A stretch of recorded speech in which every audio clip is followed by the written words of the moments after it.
Sons All and right, we four got guy. a fantastic show for you today.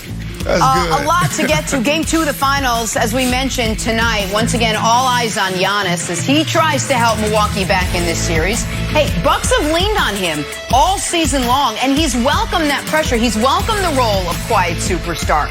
I mean, we know Giannis. Guy's not a flashy player. He's not a selfish player. Never been the kind of guy who focused on his next destination. Giannis loves his team. He loves his coach, and he loves the city. So what would it mean to the Greek Freak to win a title there? The only NBA team and city he's ever known? Take a listen. Obviously, you see a lot of people have different routes. You can never, judge anybody for the way he wins the championship, that he chooses to win a championship. But at the end of the day, doing it in the team that, you started, I feel like it means more, So yeah, for me, it's like it's a dream, it's a goal of mine, and not just for me. Every basketball player that plays in the NBA wants to win a championship. Most of them. But doing it in the team that drafted you, in the the city that embraced you, the organization that helped you, it means a lot. Everyone wants to win a championship. Well, most of them. Nick, is Giannis right? Winning a title with the Bucks just means more? 100%. I mean, Giannis, in his typical matter-of-fact delivery, delivered to me a very obvious truth that I think we all agree on, which is while all championships count, certain championships count more, and the way you got there and your role in getting your team there absolutely matters massively. And it's not just, Brandon, that this is the team that drafted Giannis and developed Giannis. It's what happened in the 9 months leading up to this moment, which is they suffered their worst playoff failure to date of the Giannis era, getting around shorter than they got the year before, go from the conference finals losing in 6 to losing in 5 in the conference semifinals. And what did Giannis do? He re-signed. He did not allow the specter of his free agency to loom over this team all season. It emboldened them. I know they traded for Drew technically before he re-signed, but they knew he was re-signing, which enabled them to go all in on this year. And Brandon, I do not think it is an exaggeration to say that if Giannis was a pending free agent, that Brooklyn series could have gone differently, even given all the injuries. If everyone knows, oh my God, if we lose this series, Giannis might be walking out the door. I think that high pressure situation becomes even more pressurized. So because of his decisions, because of his loyalty, and because it's a small market team that drafted him and developed him, absolutely it would mean more than if he had demanded out this summer, gone to Miami, who beat him last year, and teamed up with those guys to try to win a title. I think absolutely it would mean more if they win this. Yeah, I mean, listen, there's so much to unpack here. Giannis gave us an inside look into his thought process, right? Because last year, Nick, you're right. Last year, everybody thought, man, Giannis could be on the move. Giannis probably should be on the move, how things ended in the bubble. And this guy sat down and he stayed. And the topic was the difference between American players and international players. So that took us into his thought process when he talked about loyalty, and he talked about, getting it done with the people who believed in you from the start. But here's the deal. There's a huge difference. I'm going to double down on this whole conversation, international players and American players. There's a difference between business and personal. As an athlete, it's all personal for you. So you grow up as a kid, 6 years old, it's personal, it's personal, it's personal. So Giannis' thought process is actually healthy, it's natural. This is what it's supposed to be like. But here in America now, our players have gone from being, approaching the game in a personal matter to now business. The owners, it's all business for them. They're looking at the bottom line. They're looking at their KPIs and metrics. They're looking at what have you done for me lately. And the players for so long have approached the game, all games, like, well, you know what? I love this. I love this team. I love the fan base. And on the other end, the owners operate totally different. So now in America, whether you're in the NBA, you're in the NFL, Wilds, now these guys are saying, you know what? It's all about business. What's the best market for me? You know what? This situation isn't perfect for me. We saw it with Tom Brady. We saw it with James Harden. So Giannis is showing us the difference between an international player or players that are still kind of what we say is a little institutionalized, and then also the American players. The American players are starting to push back, and you're seeing that across all sports. So I wonder if it's less of a domestic versus international sort of split and more of an age thing. Like, it feels like an old school way of thinking, but old school way of thinking is actually old people talking about when they were young. So there's like a sweet spot where you're very impressionable, and it's the same reason why, like, you hear like people evaluating like young audiences, like, oh, this platform has a young audience. Like, why does a young audience matter so much? Old people have more money. Young people don't. Some young people don't even have jobs. Like, oh, we really want that young audience. It's because if you can get your hooks into a young person's brain, whether it's a car, whether it's sneakers, whether it's clothes, you've got them for life. It's the same reason I'm like, oh, StockX, I need those like old school Jordans I couldn't get. So Nick, for me and like people of my age, this is the old school way of thinking because it's the way that we remember it being. Magic, drafted by Lakers, won with the Lakers. Bird, drafted by Celtics, won with the Celtics. Isaiah, Jordan, Pippen, Paul Pierce, I was a little older, but still, you start to see Duncan, Robinson. So, like, I think this is something that speaks to a certain generation, like my age. Kobe, all drafted by the Hornets. I know you're going to correct me. But no, I wonder if in 20 years, when the kids that are Kobe's like 12 years old now, when they get to be 30 and 40, whether this kind of like idea of like the homegrown player and the romance behind it kind of fades away. Well, yeah, or it could be reinvigorated by Giannis if they win this title. Yeah, I mean, true. the thing is, you mention the homegrown player, but and obviously Brandon, Wild's joking. I agree with you. Wilds and I were actually joking before the show. Is Kobe on that list? And it's like, well, actually, Kobe Bryant was drafted by the Hornets, but no, he's a Laker. He was always a Laker. But I'm going to add a couple other names: Dirk and Steph. Dirk won it, and that to me is proof positive for what Giannis was saying. Because, I mean, I don't know, do we have a list of the last 10 years, the titles that have meant the most? Maybe we do. Let's put it together quickly. Oh, there it is. So look. Oh, I did make this. Okay, good. Good list. So here's the last 10 titles. I just want to focus on the top three. LeBron's in Cleveland, Dirk's in Dallas, and Steph's first in Golden State. I don't think anyone would argue against those being the three most meaningful titles of the last decade. We could argue about the back end of this list, but those are clearly the three that mattered the most for NBA history, for those individual players' legacies, even though LeBron and Steph have multiple titles elsewhere. LeBron had won some before, and for how we evaluate kind of that portion or mini era of NBA basketball.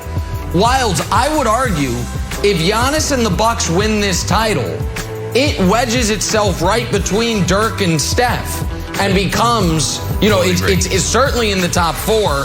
I think it would become third. Some would argue it could become second because it's like, it's not, and the other context is not a super team around him and all of the things Brandon laid out beforehand about what he did this offseason. Like, I think it absolutely would matter more than, for example, Durant's first title in Golden State or LeBron's title with the Lakers. Like, to me, that's unquestionable. Yep, I totally agree with you. Here's the other little subplot of this, Brandon.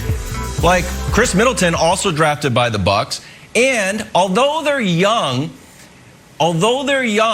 Booker and Ayton still drafted by the Suns, and there was a lot of talk like, you got to get out of there. You got to play out your contract. I think it was Draymond's like, get my man out of Phoenix. So the idea that they sort of like stuck it out, and they didn't have a ton of options with the contract and the way the money is structured, but this is still a win for them. Like Devin Booker won all through high school, won in college. So he's like, hey, by the way, like I lost a little bit too. I'm young, but this losing still hurt me. So I also think it's a win for them and Phoenix if they can get a championship. So a little bit of winning on both sides here. Yeah, I mean, I get it, but there's a new era in sports, and the modern player doesn't care about, staying home, giving a hometown discounts. It's business now. That's what they're putting on. They're putting on their business hats. So Giannis he still has that old way of thinking, which I kind of like. I wish it was like that. I wish we had our players get drafted to one team and stay there, and there was loyalty and all of that. But it's about wins and losses. That's it. So you go Steph was losing in the gold out there in the Bay, and then all of a sudden they start winning. And so, of course, he stayed. And now you got Giannis. Giannis is the same thing with winning. You got Ayton and Booker, who you just talked about. Losing early in their career. Now CP3 comes in and they start winning. It's about business, Jenna. That's what this is about. But I do appreciate Giannis' approach because you don't see it often. And it's the same in the NFL. It's a rare feat to have a team draft a player, keep the player, and then win with that player. It's just become this rare thing now. All right, we're going to take a turn. Let's get back to some basketball because we got to talk some Aaron Rodgers first. Before we do that, so we're going to go back and forth. I just changed minds in my head. Fox Bet Sportsbook has the favorites for Rodgers' team this season. Can the incumbent and the favorites in Green Bay smooth things over with the MVP? Next time I'll show Wright and then understand my own tease. We'll have that for you next. First things first on a lovely Thursday morning. Aaron Rodgers was put on the spot a number of times during Tuesday's golf match. He was asked about his football future with the Packers. Take a listen. Packers Bears, any idea who's going to be there? Anybody who's going to be quarterbacking in the number 12 jersey? Yeah, I don't know, BA. We'll see. How How about September 12th then? Will you go for that one? What's that one? That would be the opener against the Saints. Oh. All cheesers rejoice. Yeah, I don't know, BA. We'll see. Okay. I know you're a Milwaukee guy. I know. Aaron, everybody is on their toes. They want to know, man. They want to know. Yeah, but, I mean, I'm just having a good time out here with Tom. I'm trying to talk to him about it. If he's going to keep playing or not, Hey, Aaron, we go way back. You can just tell me. I'll keep it a secret.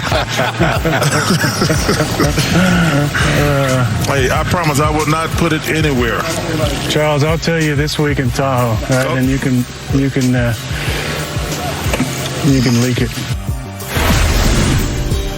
Aaron Rodgers looking like he's running from the wall there. Like they said, Pack opened week 1 in New Orleans. That's on Fox. Aaron Rodgers didn't know that, apparently.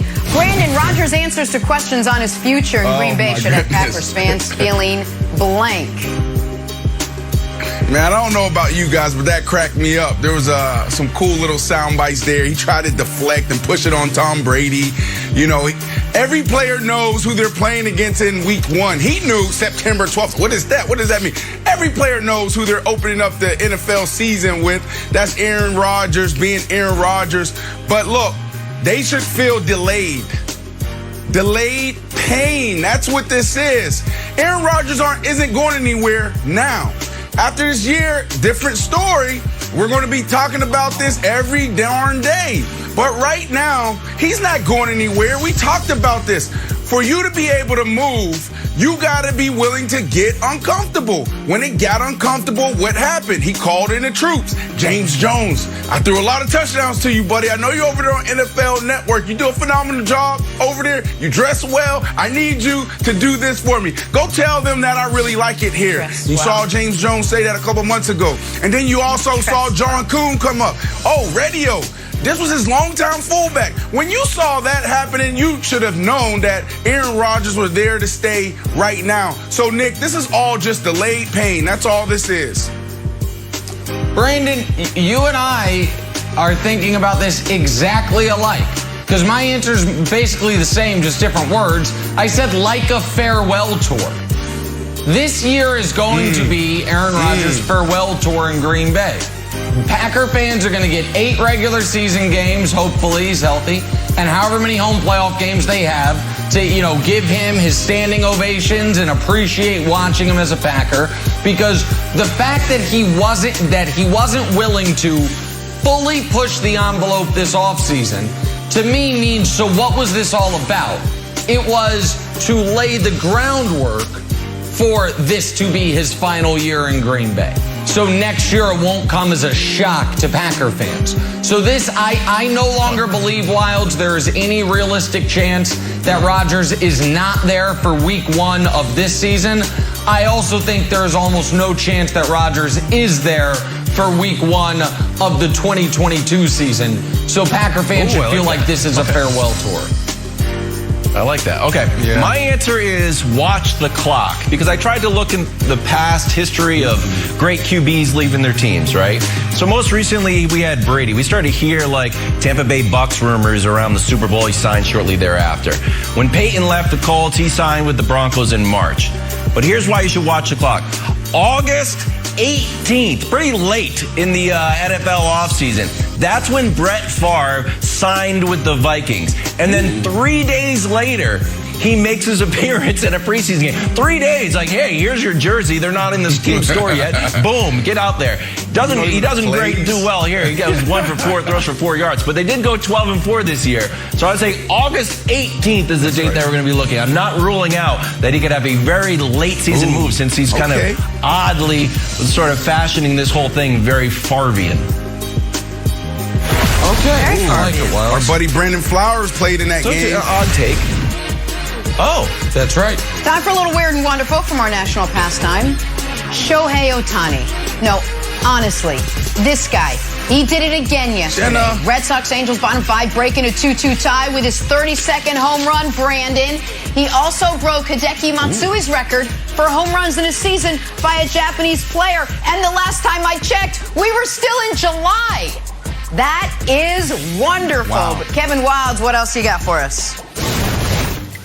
Oh, we're going to start off with the weird. Our friend Billy Hamilton, back-to-back appearances. Why is this? Oh, is an infield single? Is he fast? No, because he hit a bouncing ball and turned into a single. I didn't know this was legal, but it is. Congratulations, Billy Hamilton, the rare back-to-back weird and wonderful appearance. Moving on to the wonderful.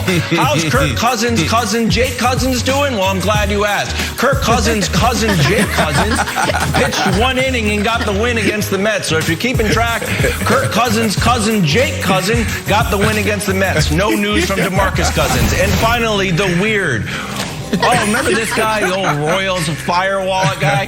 Well, all fans are competitive, just like the athletes themselves. We'll go over across the pond to Wimbledon.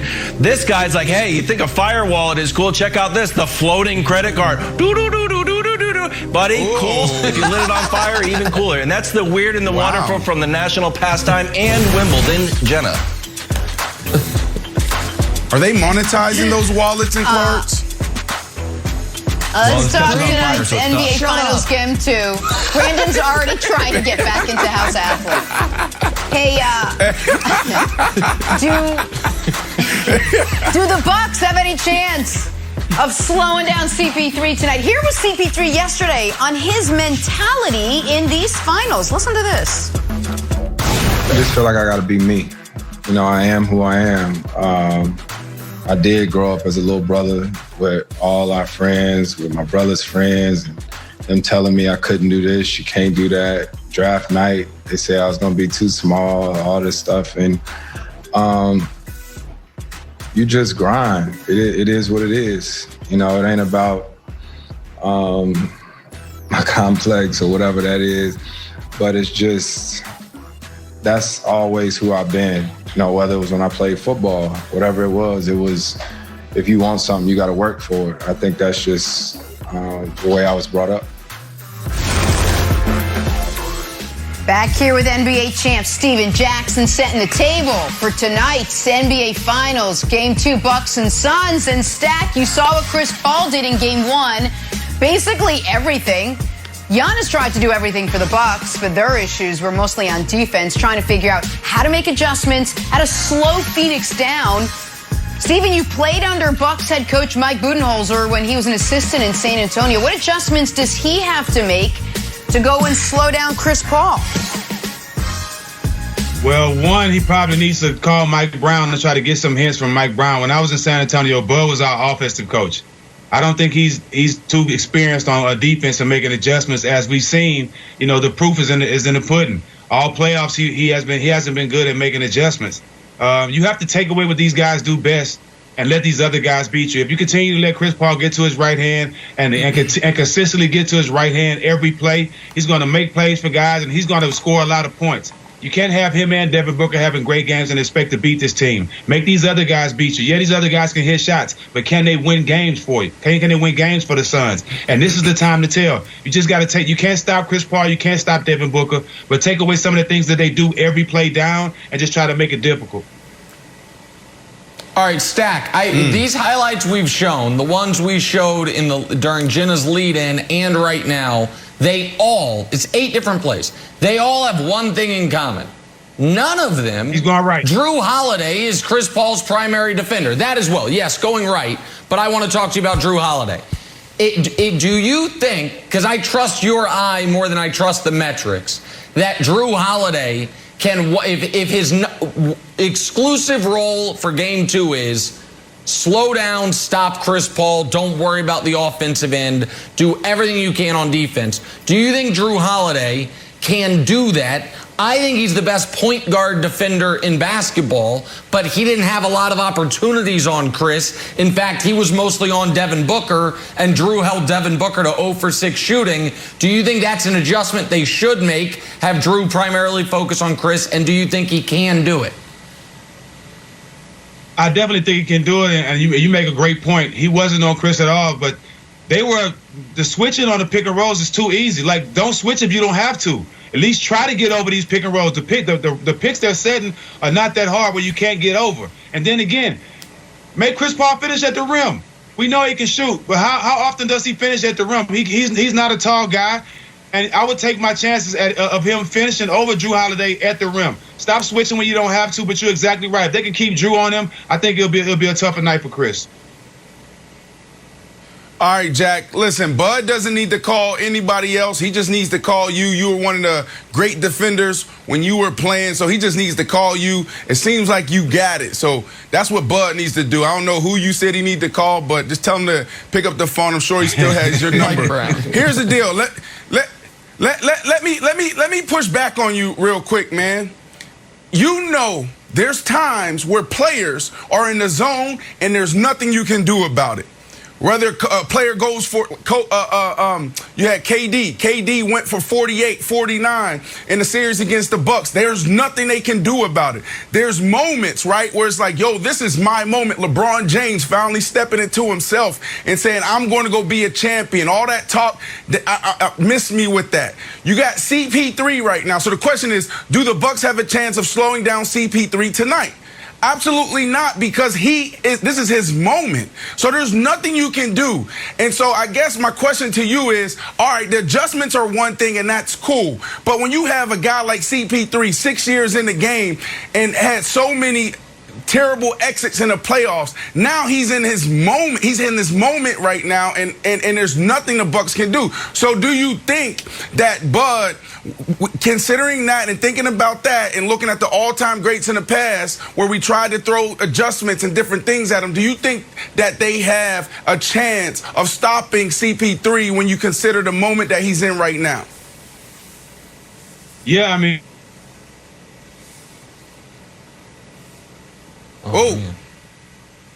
we lost Jack. Too tough of a question. I was doing too much talking. Brandon, it was too tough of a question. It was too. You stumped him. That's exactly what it was. You said the other element here is, and I think, and we can ask Jack if we get him back. The other element here, Wild, and I'll throw it to you is, and sometimes I don't want to say miss the story of a game, but it's so obvious that we almost overlook it. I do not think the Bucks have any chance of winning a single game this series where Chris Paul outscores Giannis. And so there is an element of when we talk about all of the things that Chris Paul does well, scoring is usually not one of the first three things we mention. It's not as if when he's scoring, he stops doing those other things well.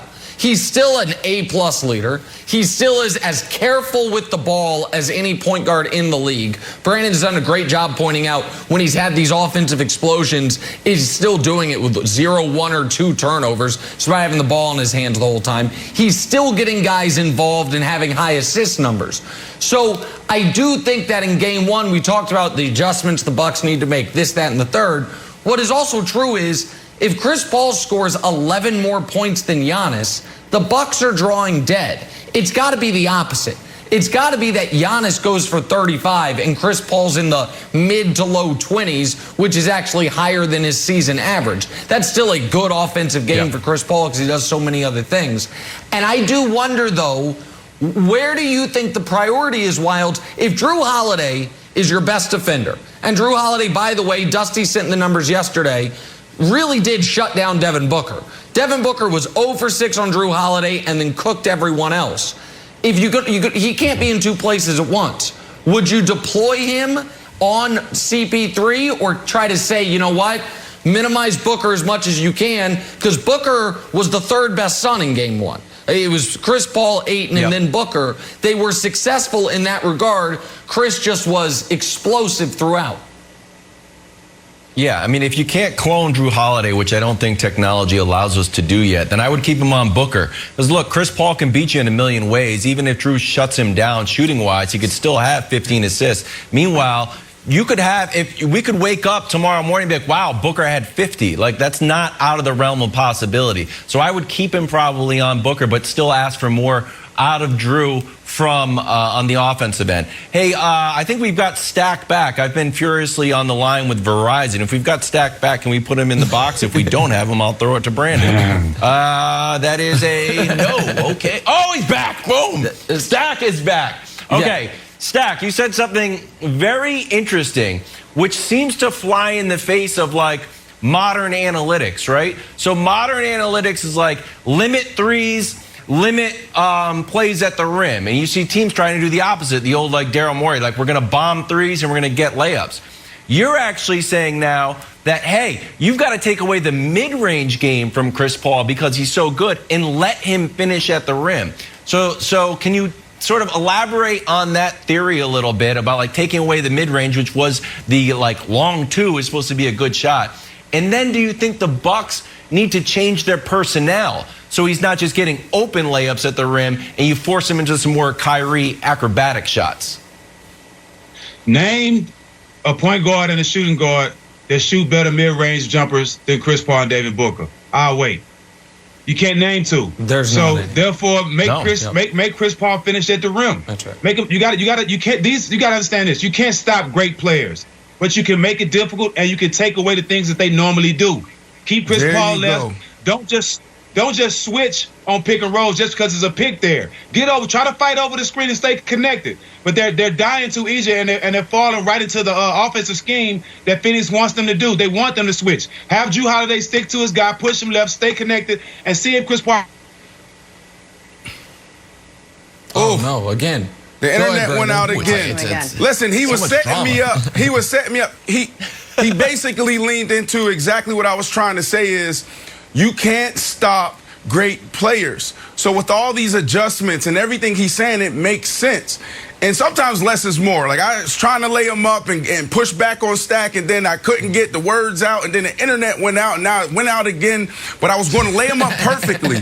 What I'm saying is, all right, Jack's back. Jack, what I was saying was this. All right, you just said it. You can't stop great players. So with that in mind, all the adjustments that Stack was talking about, because he froze again, so we're going to have to move on. All right, here's the deal. All the adjustments doesn't matter at all. There's moments in sports where you can throw 2 guys at them, 3 guys at them, and nothing will work. So that's what I'm saying with CP3. He's in a moment right now, so there's nothing Bud can do. There's nothing Giannis can do. There's nothing Drew Holiday can do. They need to sit back and just try to, slow him down just a little bit. But this dude, if he wants to go for 40, he can go for 40, Jenna. Brandon's got this series over before it started. I know. Brandon's just like this segment is over. We got internet problems. We try to throw this person. Go to the next segment. Go to the next segment. Can we talk about the guy who Nick says needs to score more than CP3 if the Bucks have a chance? Giannis, he says winning a title in Milwaukee would mean more. Is he right? We'll ask these guys next. But first, Tampa Bay Lightning are Stanley Cup champions again. My Montréal Canadiens did not win. Here was Nikita Kucherov throwing some shade at Montreal fans after last night's win. I don't know what to say.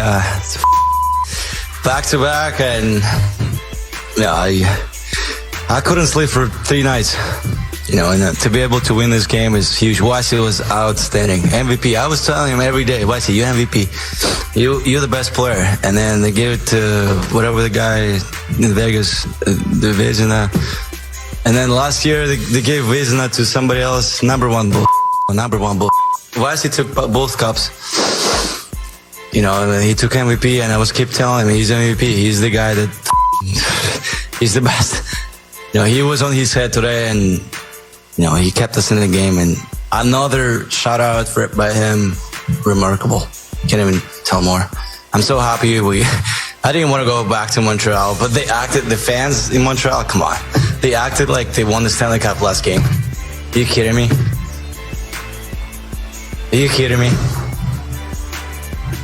John Romano, Tampa Bay Times. Their final was last series. Okay.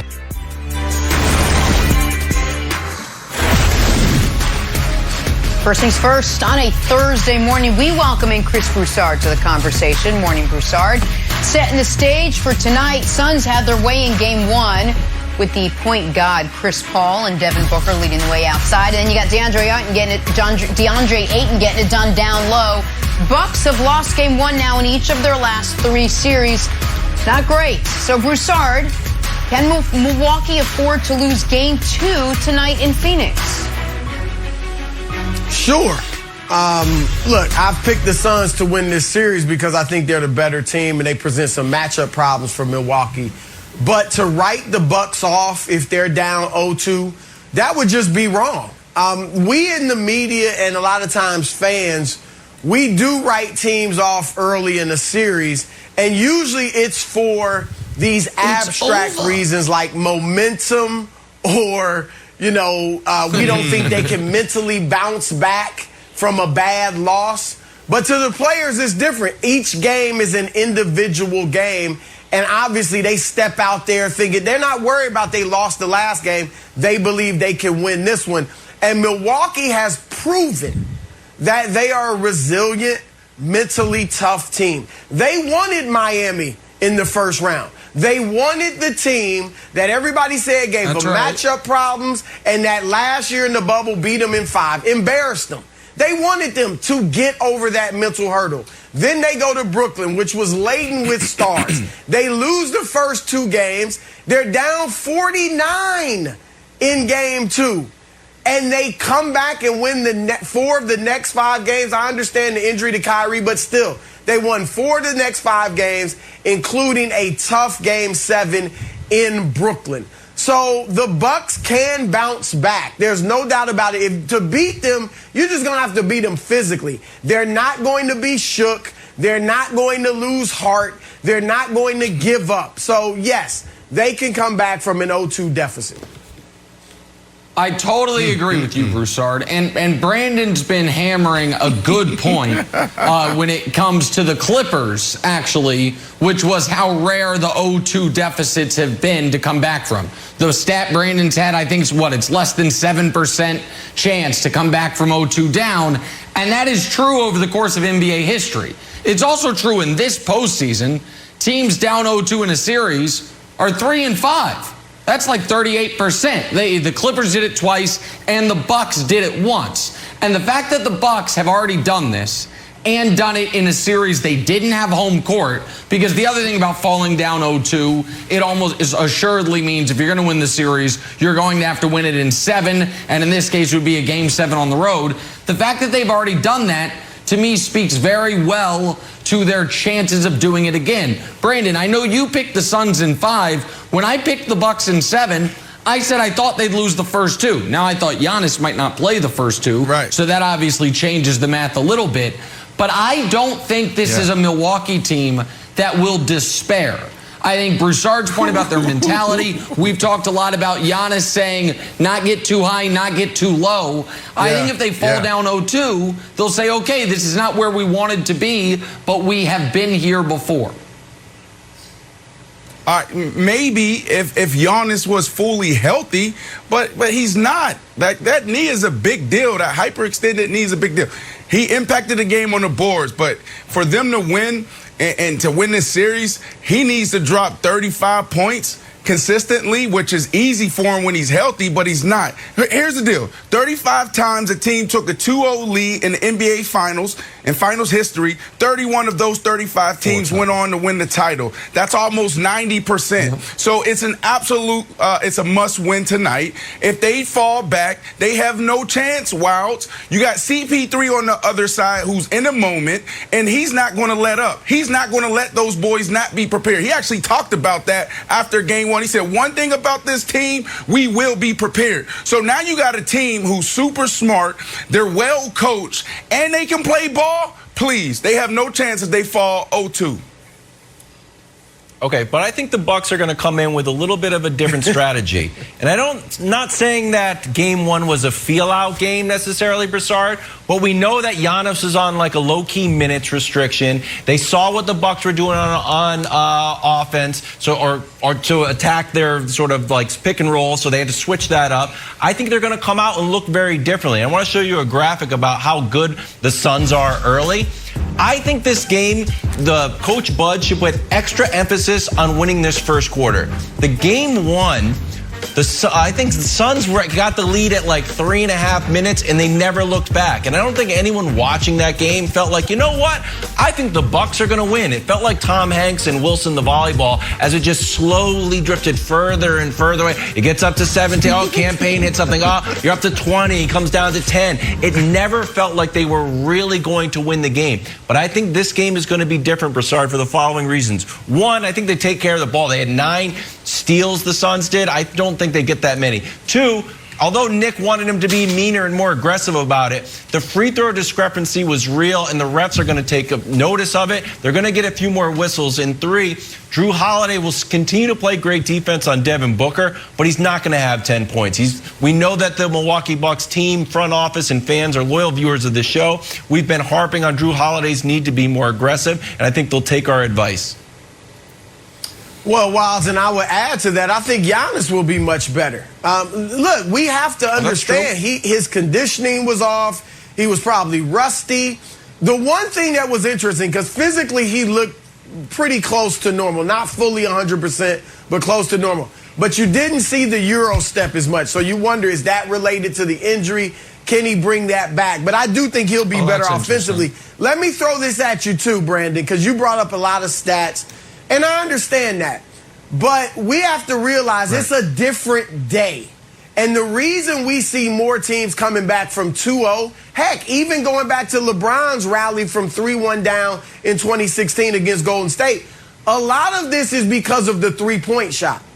It is easier. Look how many rallies there have been in these playoffs, just in an individual game. Now, Phoenix is smart, and they don't rely on the 3 like a lot of teams. So a lot of teams get up, and then they keep shooting the 3, and if they go cold, they can allow the other team to get back in it while the other team can get hot. So Phoenix isn't that, they don't play that way, but still, Milwaukee could catch fire from 3 if they're down in a game or in a series, and that could get them back in. So that's why your stats are legit, but it's a little bit of a different day, and you got to take that into account. And that's fair. No, and that's fair because numbers only tell half the story. There's so much more to the story than numbers, but I'm using that. I'm taking the numbers and I'm also looking at the team. I'm looking at who they have. We're talking about Booker and we're talking about CP3. So let's say they win this game. This is what happens, right? The MJ moment.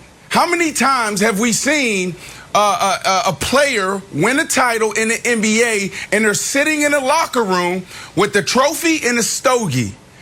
That's MJ. I bring that up because of the mindset, and I say this all the time. We don't talk about it enough in sports. We always talk about the physical. We don't never talk about the mindset enough, right? Where these players, that's all they're thinking about. CP3 right now is sitting in a hotel and all he's doing is visualization. That's all he's doing is he's going through the game. He's playing the game before the game is even played. He's also looking at, man, if I hit that game winner, then this is going to be played year after year after year. What am I going to do when I have my MJ moment? Am I going to grab the trophy? Am I going to do this? So I'm saying that because this moment right now is big for Booker. It's big for CP3. These dudes can ball. So if you drop 0-2 to this team, you have no chance because of how locked in they are. That's why they're in this position right now, is because they've been riding this wave. And they've been excellent all year. And they've been the most consistent team in the playoffs, and they deserve credit for that, and Brandon deserves credit for pointing it out early. I also think Giannis is doing a lot of those same visualizations. I don't know about with a cigar or not, I'm not sure. But you mentioned one of the stats you mentioned, Brandon, was you said 31 of the 35 teams that have gone up 2-0 have won the title. And Broussard, maybe help me with this before we break. So what are the 4 that were down 0-2 and came back?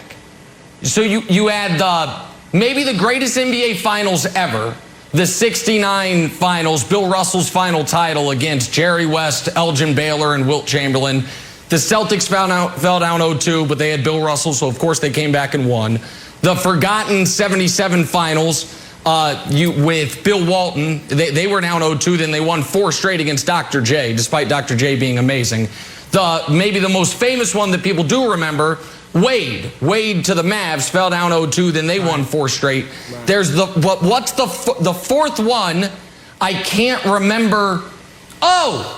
Greatest player ever against the greatest team ever. That's what it was, right? 2016, LeBron down 0-2 to they weren't just down 3-1, down 0-2. So those are the 4 instances that it's happened. I do think, Broussard, it could be part and parcel for Giannis, as we've talked about, him trying to, become one of the greatest players ever. If part of his story is, I was down 0-2 in the finals. Didn't matter. I was down 0-2 to Durant. Didn't matter. Came back and won those series. Oh, no, it'd certainly be a feather in his cap. There's no question about that. Look, right now, let's face it, even if the Bucks win this series, he's not yet on the level of LeBron James and some of the other guys you mentioned. Of course. Because of the holes in his games. However, when you start picking nits later on in his legacy, this will be a big one if he could come back and win it. All right, we will have much more on the NBA Finals still to come. Brandon, I wanted to show you this. We always talk about you coming back to play. Take a listen to Hall of Famer Jerry Rice talking about the production he would be capable of putting up in today's NFL. The game really favors the wide receiver now. Yeah. Because you can't put your hands on him. I remember back in the day, if I was running a route on the backside and the ball was being thrown on the front side, I was still getting hit on the backside. So, you can't do that to players anymore. Linebackers can't take shots at you coming across the middle anymore. And, I would say, it's kind of hard, because it's hypothetical, but I probably might be able to double everything. Oh, that's all. Conservatively. I might be able to double it. Oh my goodness. Double it. Great. He might be able to double it, Brandon. All right, so here are Jerry's numbers, which are already bonkers. Imagine those times as well. Brandon, what do you think? Well, let's be clear. He's the GOAT. He had the hat on. He's the GOAT. Jerry Rice, there's some validity behind what he's saying. Yes, the game is different. It's not as physical as it was. And they're making these changes for the betterment of the players and the league. But at the end of the day, the game has also evolved on the defensive side. Like going against those Pittsburgh Steelers defenses where it's so super complex, and you're going against the Baltimore Ravens defense and the super complex. Like back in the day, Jerry, I got to be honest with you. You're the GOAT. You're the man. Thank you so much for everything you've done for the wide receiver position. But you guys, you've never seen vice coverage in the red zone. You never had two guys lined up in front of you in a formation that is built for punt pro. So you saw Calvin Johnson get that. Hell, I got that. So in my career, I saw double teams and triple teams. They didn't see that type of stuff. So would Jerry Rice be able to thrive in the NFL today? Absolutely. But to double, no. Would he be able to maybe consistently average 1,400, 1,500 yards a year? Yes. The game has changed from a defensive standpoint, more sophisticated, and then also just that way the defensive backs play. So there's validity behind it, but I got to push back because it's evolved. Yeah. But he's still the GOAT. He's still the GOAT. Got to be clear there. I don't want to get killed. I don't want to get killed. Touchdowns. Don't kill me. And 45,000 yards. No one's killing you, Brandon. He's not doubling anything. Stick with football. Let's talk some Aaron Rodgers. Is he actually a lock to be on the Packers next season? Asked and answered next. First things first.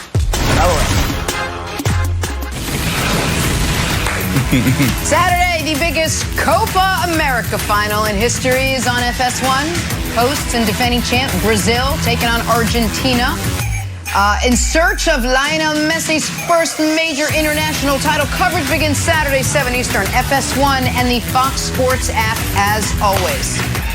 All right, gentlemen, time now for stories to start your morning, sponsored by Ram Trucks, built to serve. As we wind down the day, Suns had their way offensively in Game 1 with Chris Paul and Devin Booker leading the way outside.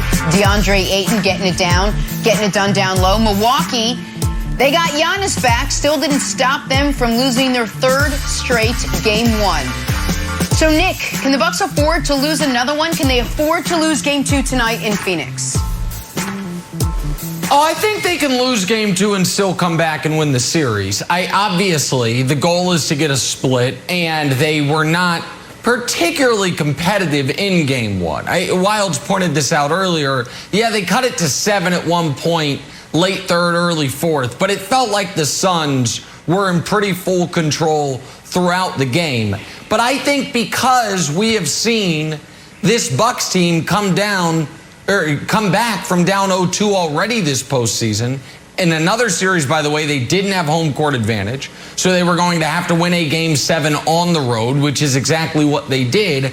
And while the Brooklyn Nets team was not as complete of a team, obviously, particularly with the injuries, as this Suns team, they're as good as Devin Booker is, as much as I love Chris Paul, nobody on the Suns can do what Kevin Durant was able to do in Games 5 and 7 of that series, and the Bucks were able to overcome that.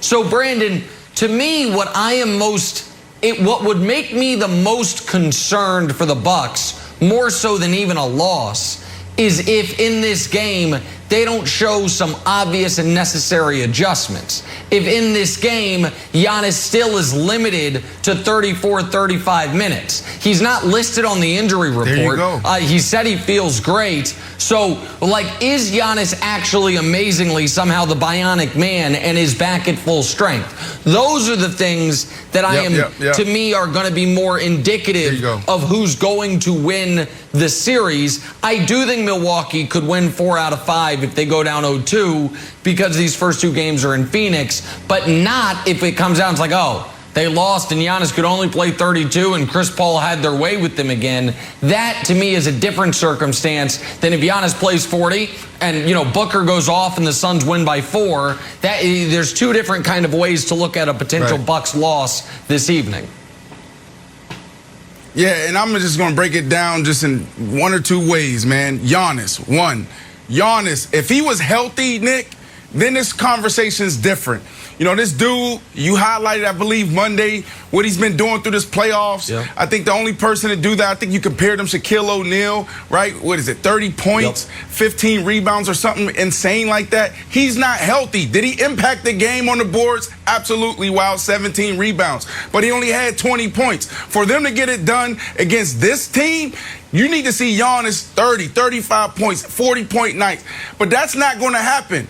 The question is he limited? How does he feel? The dude just hyperextended his knee a week and a half, 2 weeks ago. He's not 100%. Until we see that little patented move where he backs up at the top of the three-point line and then he takes off going full speed ahead, then he does his little hezzo and then do the spin move and finish at the rim, he's not healthy. We did not see that. Did he impact the game? Yes, but we didn't see that. On the other end, this is a team that is a complete team. All year, they've been one of the best defensive teams. All year, they've been one of the most efficient teams. All year, they protected the ball. They haven't turned the ball over. Hell, CP3 in the last 2 games has 0 turnovers. So, Wilds, they have no chance if they go down 0-2. This is a must-win game for the Bucks. They have no chance. No chance. Okay. Absolutely not. And I mean, it's statistics show 35 times. A team took a 2-0 lead.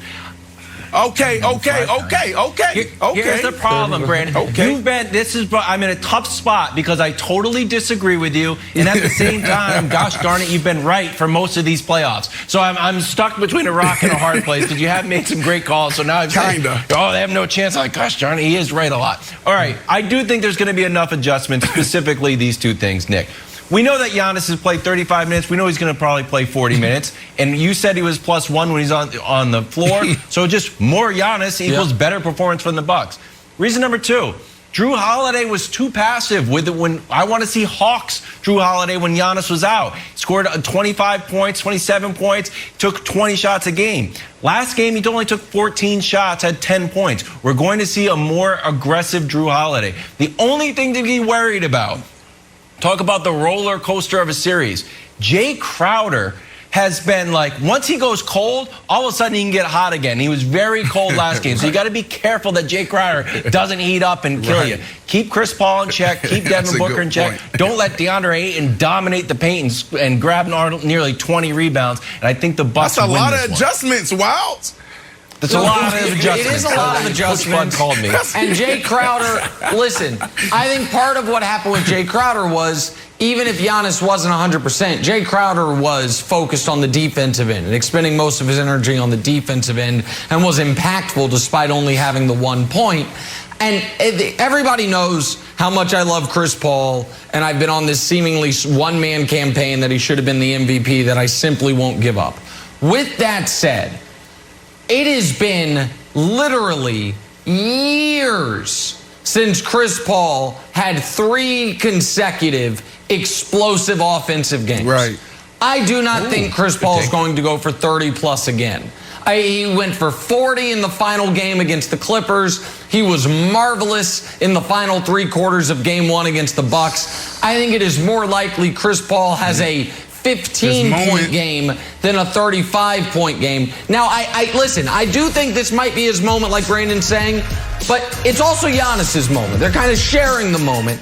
So I think tonight's a very close game. Wow. I initially said that I thought the Phoenix would win the first 2, so I guess I'll stick with that.